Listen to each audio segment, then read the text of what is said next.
Can't clean up the room? Clean a corner of it. Can't do all the dishes? Do a dish. Can't get in the shower? Wash your face. Always look for the thing you can do with the energy and focus you do have. Little things paves the way for bigger wins. 1% beats 0%. Pinaalala sa akin ng quote na ito kung paano kami nagsimula sa aming autism journey. Nag-start kami sa mga wooden puzzle na hindi maitama ni Daliel kung ano ang ilalagay sa bawat butas. Hanggang sa unti-unting natutunan niyang ilagay ang bawat piraso ng tama. At ang simpleng activity na ito ay ang isa sa mga naging daan para matuto siyang magsulat.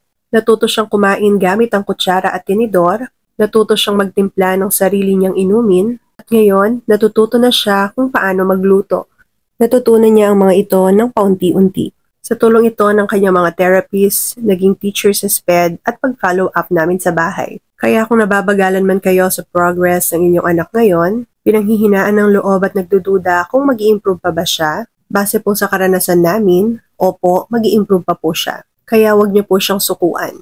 Yung maliit na progress na nagagawa niya ngayon, pagdating ng araw, magiging isang malaking progress na hindi ninyo namamalayan.